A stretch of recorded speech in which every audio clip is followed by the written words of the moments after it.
Surprise! Yeah, I know, 2 intros in 2 days. Who would have thought? Well, I'll tell you who else would have thought. Transfer special today, folks. Blimey, I know. £100 million in the bank. We need to let Editing Jack know. Officer, I don't know who killed Stat. Hello? Jack, are you okay? I'm fine, sorry. I was just having a nightmare, mate. I hope you can forget about it. I've got an episode for you to edit. But you told me I had the day off. Well, that was before I made some sales. We've got money now. It's all changed. I mean, I did make plans, but I can change them. For you, mate, I can do it. Give me 2 seconds. Hello? I wasn't expecting to hear from you, bud. Are you still good for curling later? I'm sorry, Streaming Jack. Jack's called. We're going to have to reschedule the curling. What? Bye. But... Alright, mate. All sorted. I can edit today's episode, you'll be pleased to know. Just don't say his name. Whose name? Oh, you mean Erling Haaland? I can't believe he'd endanger me like that. I'm not calling him back. I'm not calling him back. The name. The bloody name. He needs to get over it. He makes it out like it's some kind of religious belief of his that he can't hear the name Erling Haaland.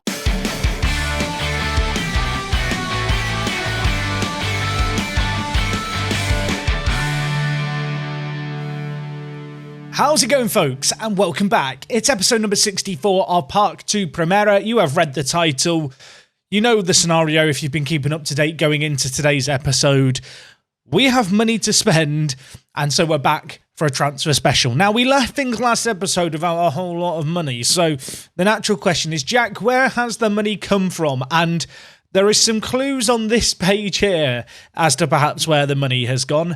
Our captain is missing, and our right back is missing, and that's because they've both departed for a grand total of £103 million. Now, the biggest of those sales was Nikola Zivkovic. He has left us to go to Arsenal, last year filling in at right back. He did okay, he wasn't super standout, so naturally, when Arsenal bid £60 million with a sell-on clause, I had to take it. I think he's good, but for a player we paid, $5 million for 2 years ago, to flip him on for $60 million 2 years later, it was a little bit of a no-brainer. And of course, the big advantage of this change is that Corridor can now come in and play right back for us. Now, last year, he was very much a backup option for us. The year before that, he regularly played for Real Madrid as a right back. So we kind of got the ready-made replacement to go there, so that sale made sense. And of course, the other man that we've let go is Antonio Blanco, who, interestingly enough, has gone to Nice. We discussed that last episode, the fact that they've had a tycoon takeover and they were looking at him. You can see here he's now valued at 54 million, so maybe they've had my pants down. But I don't know, for a player who was sat on the bench for a lot of the second half of last season, to sell him on for £43 million, again, just feels like a really, really good bit of business, which hopefully is going to allow us to reinvest higher up the pitch. Now, Brian Hill, sadly, I wasn't able to sign him because I didn't have the money at the time to sign him for his optional fee. Elsewhere, Mark has departed us, our right back of last year. And so this is the squad we have going into this kind of season, I suppose. And into the pre-season, I should point out, because now with those sales, £147 million in the bank, £101 million transfer budget, we're going to do some spending. So going into the pre-season, this is my squad of 22 players. It's not a particularly well-rounded 11. It's not a particularly strong 11 in terms of strength in depth. So that is the mission today with the money that we now have, is to bolster this team. Worth noting that our first signing of the window has joined us in Pedro Porro. Of course, we agreed to sign him for 34 million, which felt like a massive sum of money at the time. Right now, it kind of now looks like peanuts compared to some of the money that we've got to spend. And, well, he, of course, is going to join us as a right winger, but as things stand, he's probably going to be useful as a backup in the right back position as well, because as we look through this 11, we've got a squad of 22. There's areas of the pitch that need some TLC. So right now, this is my updated squad depth chart. I think it's a pretty nice overview of where things are at. Worth noting that Mahika and Resende, we discussed it last time, I'm open to the idea of selling on both of them. Mojica currently has a £10.75 million bid from Espanyol, who play in the league below us. I think I'm likely to take that. I probably could have got a bit more money a few years ago for him, but I think now is the time to sell him to ensure that we get at least, a 7-figure sum for him, or an 8-figure sum even for him, with it being 10 million. Resende, by comparison, a little bit of interest in him, but no one's pulled the trigger on him yet. Naturally, I have already got some replacements lined up that we'll come on to shortly. In terms of the attacking mid positions, of course, Calderon is the backup to Pablo Torre at centre attacking mid. Avramides is our standout player on the left and right hand side. But of course, if you've not been watching the series lately, he broke his leg. So he's currently out for between 6 weeks and 3 months. I've got to say now, our physio team is doing a tremendous job on his recovery. He could be back a lot sooner than I feared that he might not be. Elsewhere in the team, we've got Hardy and Martinez as backups on the left. Pedro Porro, of course, has joined us on the right. And then we also have Hardy and Martinez again on the right-hand side. So already looking at the attacking midfield area as an area for some improvement. Elsewhere at centre mid, we're a little bit short, I think, in the box-to-box midfielder department. Of course, Sandro Tonali really made this position his own, and the natural backup to him is Gabri Veiga, who is a player who I do still hold in high esteem. Truth be told, he's not been relied upon too much. We've not called upon him too much. When he's played, he's done okay, but I do feel like we can maybe do slightly better than him. He isn't the best defensively. The next best centre mid, just by comparison, is Chen, who's not joining us for 3 weeks when he's 18. But I'll be honest with you, I've not signed Chen to be the third choice centre mid. Definitely an area we need to look at. Defensive mid is one of the few positions where I look at it and go, yeah, I'm happy. We've got Capanu, we've got Corridor, Sadu and Salgado can also slot in as ball-winning midfielders for us. So that depth there doesn't concern me too much. And in the defence, at right back, I think I'm happy with Corridor, Capanu and Porro. Of course, they are all three players who feature in our best starting 11 as things stand. Porro as the right winger, Capanu as the defensive mid, and Corridor as the right back. So maybe we need to look to getting someone else there. Elsewhere at centre-back, whilst we've got strength in depth, I touched upon it before last episode, Velez is a player who I think we can improve upon.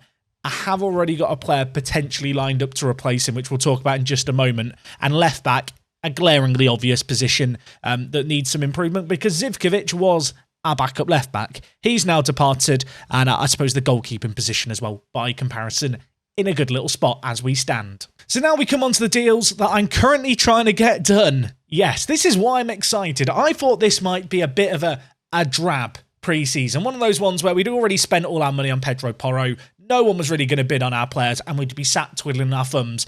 It couldn't be further from the truth. £558,000 wage budget available. £1 million in transfer budget, or not 1 million, 100 million. Slight difference there. And, well, you'll notice here that I'm trying to get Mark back on loan. I don't think United are going to let us have him. The other player who I'm looking to sign is Koundé. 28 years old, really, really good player. Worth noting that he is going to be 29 before the end of the year, but he's really good. £50 million was the asking price, or I think 48 million. The bid that we've given them is 20 million up front and then 30 million over 3 years. Now, naturally, I'm always a little bit hesitant to use the instalments, but because of the situation we're in at the club where the wage budget isn't huge, we're making a lot of profit every year. Of course, we're moving into a new stadium now. I think that we can afford to structure some deals with money being paid out over time. Koundé would be one such deal. £20 million this year feels great. Valued at 53 million, so we're getting him for below his value. I mean, he's been a consistent player for Sevilla, who have been bitterly disappointing in recent years, but he is undoubtedly one of the best centre-backs in the world. The only minor concern over, I suppose, this deal would be, is 50 million for a 28-year-old. It's half the transfer budget for a 28-year-old, although, of course, only 20 million of that comes out of this year's transfer budget. I have already got that deal pending on confirmation, as I've got a few others. So let's talk about them as well, so you can get an idea of where we're moving. I talked about centre mid being an area that needs some bolstering. Taliso could be joining us for £2.2 million. He would be signing on £80,000 a week. The only reason I've not confirmed this one yet is because Dennis Zakaria came up on my radar. A free agent, a player who obviously plays for Gladbach in real life, a very, very good defensive midfielder, but also someone who can play as a more box-to-box role. At 30 years old, he's not getting any younger, but you can see here he's a really well-rounded player with great natural fitness. He's massive, he's tall, and he could be a better alternative to Tolisso. There's also an argument to suggest that we should just sign them both because the combined outlay is not going to be more than, £3 million, including agent fees. Elsewhere in the team, more centre mids that I'm looking at signing include Lovro Majer, who is the Croatian centre mid. He was playing for Dortmund, as you can see. For the last few years, he's put in really, really consistently good performances. He was released by them. I'm not sure why they didn't negotiate a new contract with him. For us, I think he could be a good backup centre attacking mid, with the added bonus that he's got great physicals, he's got great speed, he's not terrible defensively. 10 passing, 12 positioning, 11 marking. Don't get me wrong, it's not superstar, but for a box-to-box midfielder backup, I think it could work for us. And he's also really good at set pieces. And it's a free transfer. Not that we need to be working on a budget right now, but if I can get these kind of deals done, it's going to offer the opportunity to bring in a player like Koundé for a massive sum of money. Elsewhere, a couple of other players that we are looking at getting include Bayraktar, who is a Turkish international, 25 years old. He is left-footed. He can play as a striker or out in the wide areas, which of course for us is a big benefit. I talked about it in the end of season wrap-up, but we need more strength in depth on off the bench. I think this man could do it for us. He was signed by Leipzig, or not by Leipzig, by Juve for almost £50 million 2 years ago. In those 2 years, he's had phenomenal numbers in a limited number of appearances.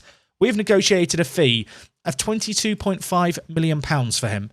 To me, it looks like a bargain. His actual attributes aren't mind-blowing. There's lots of 15s and lots of 14s. If they were 16s, they'd be bright yellow and it would look way more flashy. But he's a remarkably consistent player, great mentals, great technicals, can play a few positions, consistent and enjoys big matches, has good form over the last couple of years. I'm not really sure why Juve are letting go of him, but I think in terms of potentially a player to start out on the right-hand side, almost certainly a player to start from time to time as a striker, he could be a really interesting option. And the other player that we're looking to sign actually at the moment is Enrique Arroyo. Arrojo? Let me know. Arrojo even.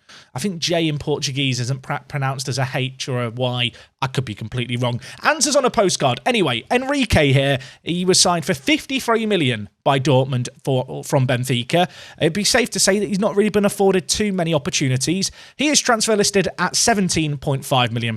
I'm interested in him. A lot of other teams are interested in him as well. I think at this price tag, if Mojica's going to depart for £10 million, the net spend of the Mojica replacement in terms of backup striker in Enrique here would be about £7 million. And I think when you look at that, it looks like a little bit of a no-brainer as far as business goes. On the outs, a couple of players that we're looking to sell. Ibanez could be leaving us for £5 million. A youngster who maybe has some good potential, but I'm not overly wowed by. I think we've got better players in the same position. I think £5 million plus 50% of any profit is a good deal for him. Mojica we've talked about. And elsewhere, El Asmar, you may remember him, the Syrian striker, was out on loan last year. He looks like he's going to leave the club for £2 million, which technically, it's profit. I can't be told he was a bad transfer or a flop. I've made money off him, and that's the mindset that I'm going to stick with here. But anyway, that's a little bit about what's going on at the moment. We're now going to continue on with our transfer special adventures. I have no idea where we're going to end up here. I've got money to spend, money to burn. I still need to find a backup left back, but right now I want to think about the Koundé deal a little bit more and also just see if the likes of Zakaria and Maya are going to be joining us. Because if they are, that opens up a lot of opportunities, I think, to spend a little bigger in a few areas of the pitch that we're yet to address. So one thing worth noting going into this transfer window is actually the fact that we haven't used all our international player spots in a little while. Of course, we're allowed 3 non-EU players. 2 of those spots are currently being used by Galarreta and also Siapina. However, there's a big however, they're both in the process of gaining Spanish nationality. We're waiting on the paperwork. It's that iconic situation all over again. But what it does possibly mean is that we can go out and sign a load of Argentine wonder kids. And speaking of which, I've been keeping a close eye on players that my scouts recommend and such. And one man who popped on my radar, courtesy of the fact that if we look here, he's Boca Juniors' key player, and also Atleti are interested in him, is Esteban Flores. He is a model citizen. He's got great work rate, great stamina. Could be a really good box-to-box midfielder, I think, if he worked on the defensive side of his game. And I'm very tempted to make an offer for him. Apparently low adaptability, a bit of a concern. Also has a competitive streak. I don't know. I like a little bit of naughtiness in my players. I like players who are, trained in the dark arts. I'm looking at this guy thinking, for what is probably going to be around 5 to 6, maybe £7 million, he'd probably be a good little buy. I wonder if we can be a bit cheeky here. Again, as I mentioned with the Koundé deal, with the current financial predicament and the fact that I think we're set to make a lot of money over the next few years, installments are kind of fine by me. I know some people like to use installments in Football Manager deals like it's free money. I hate that because if you don't know, with installments, it comes out of the next season's transfer budget, that kind of yearly installment for the years that you're paying it. It's not just coming from a magical money tree. So whilst using installments can be great for one big splurge, if you're looking to build a team over a few years and kind of get sustained success, it's not necessarily the way to go unless you're in a situation like we are where I anticipate we're going to start getting a lot more money into our bank account. But Esteban Flores, I think for £5 million, it looks like a little bit of a no-brainer. He's left-footed as well. I don't know if that's a good thing or a bad thing, but it's worth acknowledging. I'm actually wondering, could you even play him as an inside forward? Possibly. Doesn't really make use of his teamwork or work rate, though, which is why I'd probably go down the box-to-box midfielder route and just try and get him as well-rounded as possible. Worth noting, obviously, 19, model citizen. Don't know if I mentioned that. Model citizen. He's going to develop. He's got potential. I'm a fan. Going to try and be Atleti to him. I've been having a little bit of a look around at left-back options just because we are going to need a squad player in that position. Gvardiol is transfer listed. There's a small part of me that wants to just go all out and sign Gvardiol and Koundé. I also look at Gvardiol and consider the fact that he's only 25. And whilst he's probably not as good a player as Koundé, I do wonder if just the fact that he is a few years younger would make him a better investment for us. You can see the direct comparison of the two players here. There's not a world of difference, I'd say, between them in terms of overall ability. Undeniably, Koundé is the better defender with better heading, marking, tackling. Obviously, Gvardiol is left-footed, which isn't a bad little thing, I suppose, to have in his repertoire. His asking price, though, is £62 million, which is a little bit more than Koundé's. It's a lot of money, isn't it? Although, am I better off spending 12 million more on Gvardiol and having a few extra years of him? I think the other concern is the wage demands that he's going to have. I suppose one thing that we could look to do is structure a deal similarly to Koundé, but with the extra 12 million up front. So we pay 32 million and then 30 million over 3 years. I doubt they're going to accept. Okay, well, they are going to accept. I was going to say, I doubt they're going to accept this, but I suppose it does meet their asking price. I'm very, very curious about his wage demands. The other players I've looked at that can play left back, I'm going to be honest, very, very underwhelming. The most standout player was this guy, just because his name's Salami, and I kind of like the idea of having a left back called James Salami. Also, don't know what's going on with the positions he's played. Whoever's responsible for this could be considered a war crime of sorts, I think. So good news, Gvardiol is interested in joining us. Worth acknowledging, Brahim Diaz, I was in a bidding war for with Arsenal. I actually agreed a deal with him. It was going to be big, it was going to be blockbuster, and then he turned us down to go to Arsenal. So we move on. Gvardiol, you can see here, going to ask for between 150k and 190k. Koundé, by comparison, agreed to sign for 100,000. I mean, there's a world in which I could just sign both of them, I suppose, but that would probably be overkill considering we already had the best defence. I am looking through what we've got here. If I could sign him for less than 150, I'd be kind of happy. Good news is the release clause is going to be massive in his deal, and I'm not going to need to negotiate that down. I'm going to try and get him down to 150k a week, but I might try and be a bit greedy here and push for 140. See, if he'd asked for the 150 to 200,000 that my scouts thought he might ask for, I'd be more, I guess, put off. But at that price, it's a really good price. He's 12 million more than Koundé. He's probably not as good overall as Koundé.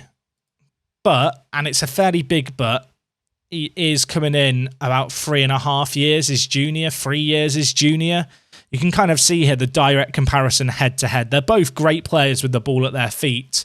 I guess Gvardiol has the better physicals for a centre-back. Although I do like acceleration, his mentals are very good as well. I don't necessarily think there's a right or wrong decision here. in terms of which we end up going for. But the more I'm looking at things, the more I'm thinking Koundé might be the better option as a long-term centre-back. Whoever comes in is going to be replacing Velez. You can see here just how much of an upgrade Gvardiol would be, for example. I don't know. I mean, there was, I don't know if there still is, there was some interest in Galarreta from some of the big boys.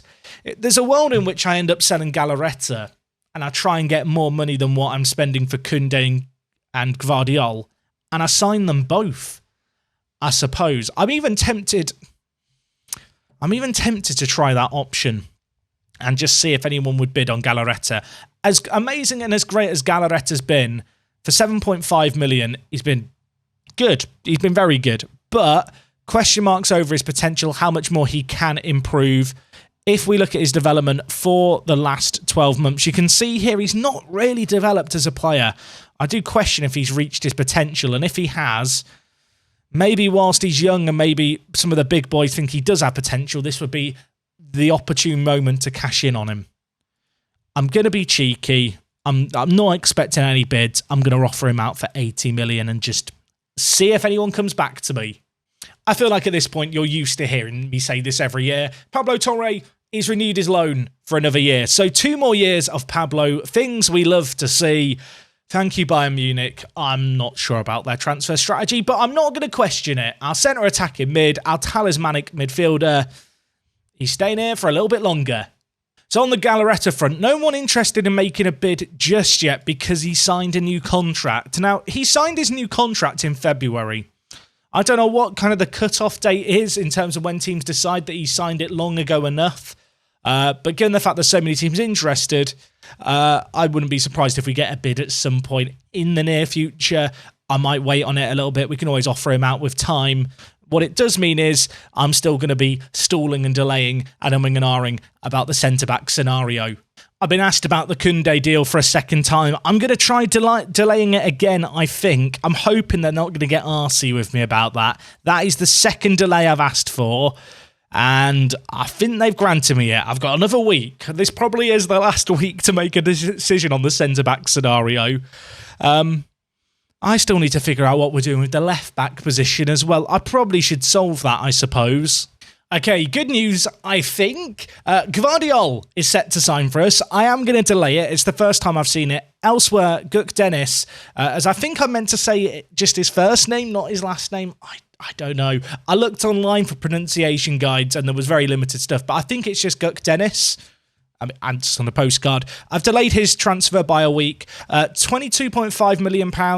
It's not a small sum of money. As I said, he's one of those players where you kind of look at his attributes and you're not wowed by them, but I love his pros and cons. I love his versatility. And obviously he's had 2 good years at Juventus and he's previously transferred for 50 million. So for us to get him 2 years later for 20 million, it feels like a good deal on the face of it. He's also taken a huge wage cut to come to us. I think, or is he? Is that right? I don't think that's right. He's not 100. That's not right, is it? That's not right. I need to check this now. He's on 90,000. 90,000. Football Manager's giving me a heart attack there because I'm seeing £180,000 a week. That's his current wage. He's halved his wage to come to us. My word. I thought I was going crazy for a second. Right, calm. Yeah, I don't know if I'm going to sign him or not. I feel like I might need to have a look at just what other options are out there. But the fact that we've got him, the fact we can be delaying him, can only be a good thing. If you're wondering, Jack, how's the search for a left-back going? It's going bloody awfully. Truth be told, I've not actually been looking at that many more since we were last here. I probably should do some scout reports and stuff. But of the players transfer listed, I'm very, very underwhelmed. I mean, maybe... And this might be crazy. Maybe I should just get Gvardiol in to play left back. Maybe that's a terrible idea. Don't do that. So I was having a little bit of a search through, potential signings. And like I've done in previous transfer specials, I was looking through teams that were relegated. Augsburg popped up on my radar as a team with some pretty good players. One player, though, who particularly stood out to me was Nianzou. I've seen this guy become phenomenal in Football Manager. He has, if we just have a look here, a minimum release clause to Champions League clubs of £10.5 million, which just seems absolutely kind of like a no-brainer to go and get him for that kind of price. I mean, if we just compare him to Gvardiol, obviously Gvardiol you'd hope would be a little bit better considering how much more we were willing to spend. But you can see here how kind of almost like a template carbon copy on a slightly lesser scale Nianzou is of him. So I'm going to look to get in Nianzou, but off the back of this, I decided to have a look at players with minimum release clauses, you know, for major continental competition teams, just to see what was out here. And a player that popped up on my radar who I'm looking to sign is Leandro Diaz, who is a left-back who plays for Freiburg. Obviously, we're looking for a left-back. We're in the market for one of these. Valued at £8 million. You might be sat there wondering, well, what's his release clause? His release clause is £4.3 million, which to me, for a backup left-back, looks like an absolute bargain. You can see here, as a left-back, so well-suited to the role, no attributes below 10. Most of them are 12 or higher, and for £4 million, he really looks like the ideal left-back. So I think we've struck gold here. It might even be worth me looking through more of these players who have this kind of £20 million release clause or even slightly higher, and then sorting them by value. Naturally, some of these players are worth way, way more than their kind of release clauses are. For example, Fiabema, I mean, I don't think this man's worth 30 million. I'm not even sure he's worth the 12 million pounds of his release clause, but okay, not the best example. I think you take the point. We've got Nicholas Kuhn here, who has a release clause of 19 million. His value's 19. Maybe there's just a few here. But either way, Nianzou looks great. I've also got Ihaturun, who's been on my radar a little bit, so I've stuck in a bid for him. We'll see. I don't know if he's necessarily good enough, but I am the kind of person, you might have noticed this through my videos, I kind of take a shotgun approach. I'll look to sign everyone. I'll throw transfer bids here, there, and everywhere, and I can just delay and cancel the ones that I decide just don't make sense. I'm also looking at Nogueira here. He looks very good, doesn't he? 21, Portuguese. He is about to turn 22, but he's not a bad little player. We'll get a scout report and find out more about him. Release clause of 12 million. He's valued at 12 million, but he looks good. Anyway, the search goes on. What I realise I'm doing here is I'm just signing more centre-backs. At least I've maybe found a left-back. Let's look at the positives. Also, Nianzou probably should scout you whilst I'm making a bid. That would be smart. I'm just sat here mashing continue trying to get through this pre-season, and it's kind of dawning on me. I've done a week here. It's already July. Like I like to get my business done early. That's not happening this year the way things are going. We are just sat waiting and twiddling our thumbs and hoping that certain players come to us. Zakaria has a lot of teams interested in him. I'm actually willing to offer him a little bit more money, I think, if I can, although apparently I can't. So I guess our bid that we've submitted for him is the bid that we're submitting.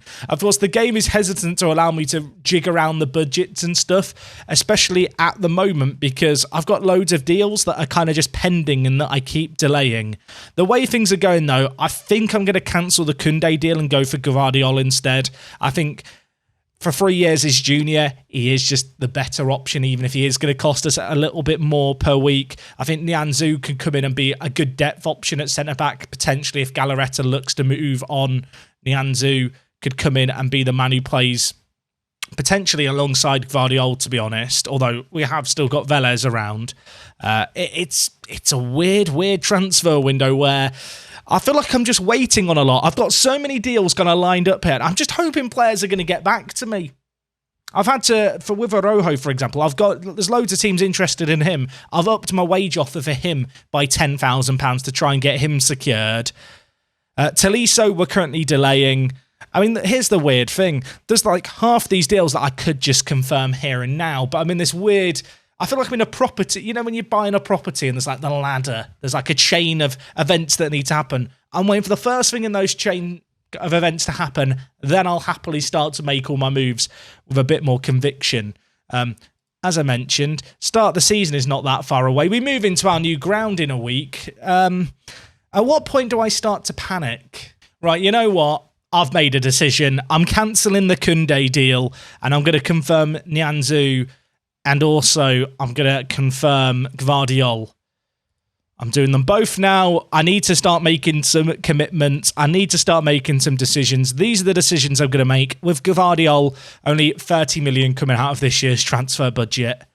I say only. That's still, for us, that is a massive sum of money. It makes him a record transfer, but what I do think it does is it secures the centre mid position kind of forever. Elsewhere, Diaz wants to join us at left back, so that's great news. Araujo has turned us down to go to Sporting, which is a shame, but of all the positions, like striker is one where I think there's some other options there. There's all these records that have been broken, and it's making me very, very anxious. Zacharia's got bids being made for him.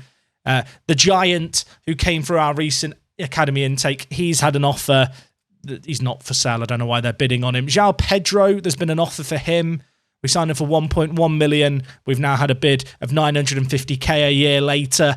I love the Football Manager transfer logic. I've signed some players, everyone. I'm not sure they're necessarily in the positions that I desperately needed players in, but I've gone out there and I've made some additions.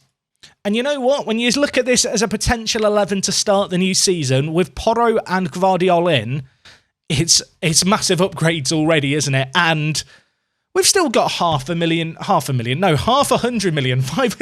million. Words, numbers, they're hard. This is why I didn't follow in my father's footsteps and become an accountant. I can't count to 10, apparently. Diaz is joining us. I'm starting to feel calmer. Okay, everyone. A few departures. One of these is a sad one. Mojica, 10.75 million. It's about 100% profit on what we paid for him previously in terms of it's 100 times the increase. I think we've done quite well to get 10.75 million for him.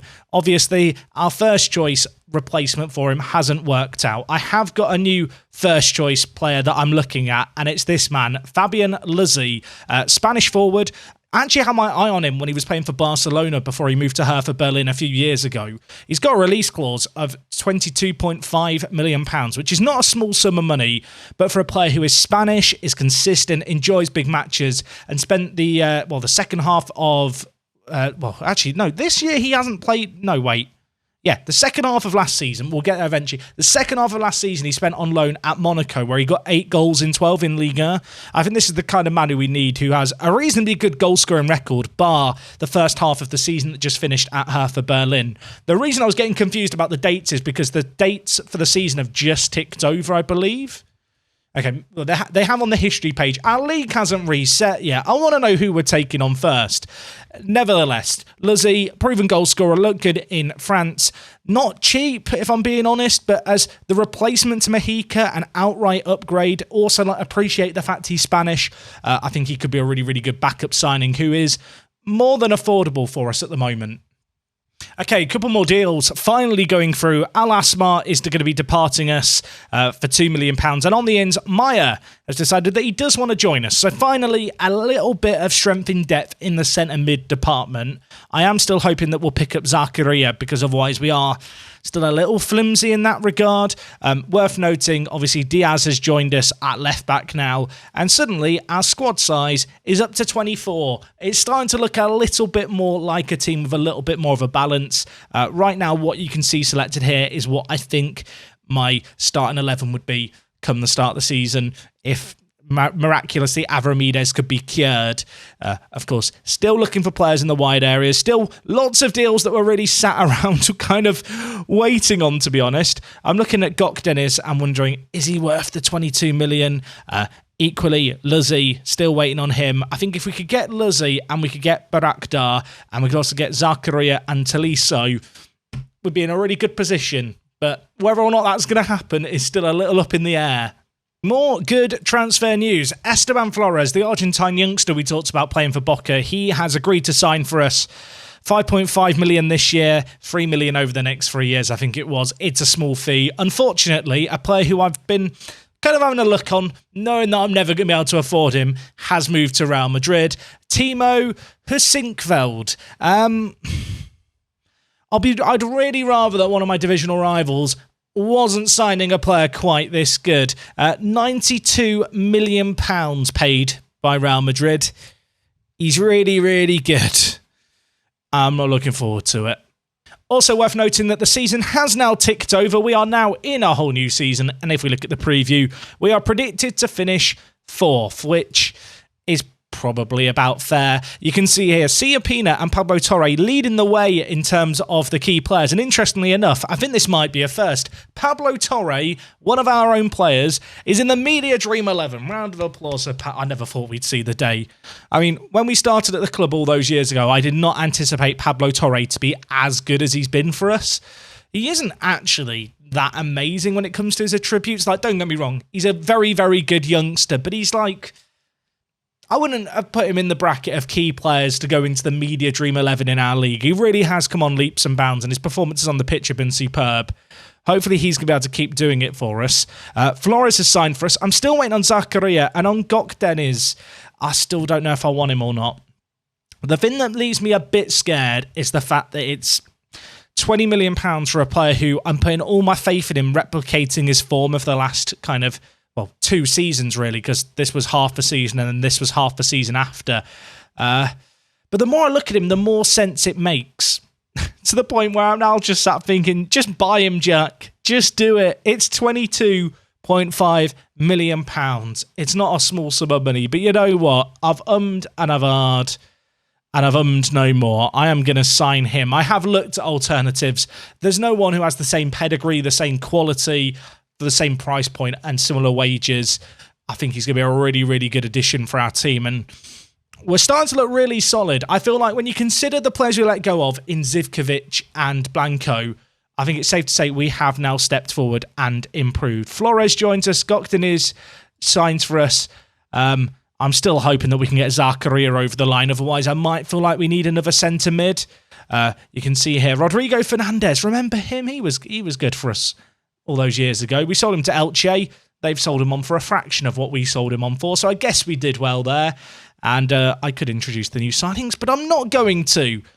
Oh, my word. This team is starting to get kind of a little bit big time, dare I say. I feel like we're actually starting to make some really kind of quite big signings, like a Champions League club. The kind of signings that I would have liked to have been making for the last couple of years, and suddenly they're all happening at once.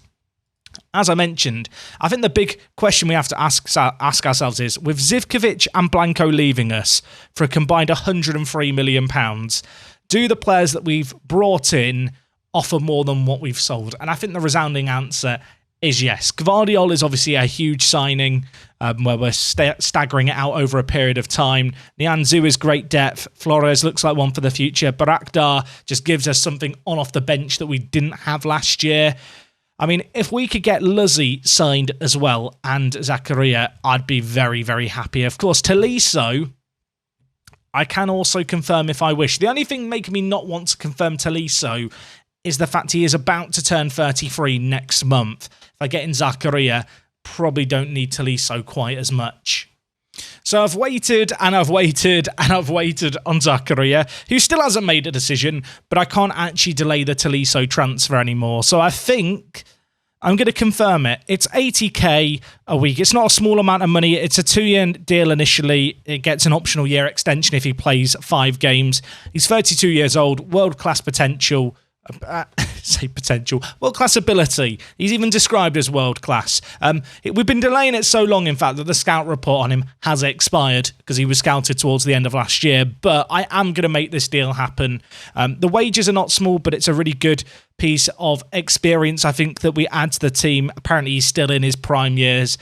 He's also very good coverage. I need a backup left-back. We've done it here before on the channel. Tolisso can play wing-back if we need him to. Also, new goalkeeping coach that my staff have decided to sign. He's awful. I will find my own in my own time. This is why I don't let my staff handle the hiring and firing of staff. They do an awful job. I'll tell you what, it's a good job I went with Tolisso, because Zakaria has just signed for £115,000 a week at Nantes, which just seems absolutely mad. I was wondering if they'd had a takeover. Of course they've had a takeover, because they've also signed Blanco from us before. Yeah, I can't afford to offer Zakaria £115,000 to sit on the bench. So Tolisso, I'm very glad that you're here, mate, because you definitely offer us something that we were lacking. And suddenly, I look at our squad, we can scroll through it again, and all is starting to feel right with the universe. A squad of 28, probably a little bit bigger than it needs to be, but that's just the way I like it. probably should also acknowledge this. Siapina bid from Man City for him. They've bid 33 million and optional installments up to 8 million. I'm just going to say go away and ask for 120 million. Look, he didn't even want to talk to them, to be fair to him, but that kind of bid is just not on. He's valued at 41 million. They were barely offering his actual value. I sold Zivkovic, my right back, who wasn't very good, for 60 million. I'm sure I can get that kind of money at least for Siapina. Also, Fabien Lazy, welcome back to Spain, my friend. £22.5 million. Not a small amount of money at all, but I think that is a sign of the progress that we've made as a club, that I am willing to spend £22 million on a backup. It feels a little bit criminal not having Velez on the bench, but with all the dealings that we've done, this is how the squad looks going into the new year, and I'm a big fan. Now, of course, Avramidis is out injured to start the year, so there's going to be some changes there. But in terms of, changes to the starting 11, Pedro Porro comes in, Gvardiol comes in. The rest of the starting 11 remains unchanged, but what we've been able to do this transfer window is just revolutionise what our depth looks like. We've got Nianzou as our third choice centre-back for this year. Leandro Diaz is a very, very good wing-back out on the left-hand side for us. Tolisso can play centre-mid as a backup, probably on par with Blanco. I would be interested actually to compare the two of them. Given the fact that Blanco moved for £42 million, I'd be somewhat amazed if Tolisso was better than him, but certainly comparable to one another, I think. Different players for sure. Blanco is more defensive, but one of these players was brought in for £2 million. This man was sold for £43 million. £43 million to sit on the bench is just mad. Elsewhere in the team, of course, Flores has joined us. Worth noting, since the young Argentine has joined us, my staff have decided he has absolutely no potential. I'm hoping that they're wrong and my scouts are right. It could be a flop in the making, so keep an eye out on that one. And elsewhere in the team, of course, we've got Baraktar now on the bench, alongside Calderon, who is one of the few players on the bench who was here with us last year, and also Fabien Lazy joins us as a proper backup striker, and I'm already excited for how this new season's going to go. I think we are maybe not ready-made to win the league this year, but push the teams even harder this year. Undeniably added some quality to our starting 11. The depth is way better. We are well equipped to deal with injuries, and it's worth noting that despite all of that, our wage budget spend has gone up big, but there's still £101 million in the overall bank balance, so maybe we'll get some more money down the line. But for once, at the end of kind of a transfer special, I'm sat here thinking, yeah, I think I've done all the business that we're going to do here. I think we've signed all the players that we're going to sign. I would love to get Mark in still, but I think this bid is actually bugged out because United have not acknowledged it in ages. You can see elsewhere, Monaco and Dortmund have made bids of around 12 million. If there was a way to get that done, I might be tempted to go in and try and make it happen. With those permanent deals accepted, I imagine they have no interest in loaning him out. So maybe making a bid is what we need to do. Also, I probably should have bid his value instead of £0. United probably aren't going to talk to me for a while now. But anyway, I think we'll leave things there for today, considering that there was no plans to do any transfers and the transfer special in itself was in a bit of jeopardy. To come back today to record this was quite fun. Spending some money, investing big, really strengthening the first team. I've spent 62 million on Gvardiol. I know every year I say, we don't need to touch this defence anymore. I really mean it now. I think our defence is sorted, and unless Galarreta had a mental transfer bid between now and the end of the year, where apparently now no more teams are interested, I can honestly say, hand on heart, I think there's not going to be any more defending signings for a little while. Unless I sign Mark at right back. Right, today's been a big one. Good luck to editing Jack. If you got until the end of the video, please do drop a like on it. Let me know what you made of my transfer business. Would you have gone for Koundé? Would you have gone for Gvardiol? Did I make the right or wrong decisions? I'd love to hear your thoughts down in the comments. And well, until next time, it is me, Jack, and I will talk to you guys in a bit. I'm out.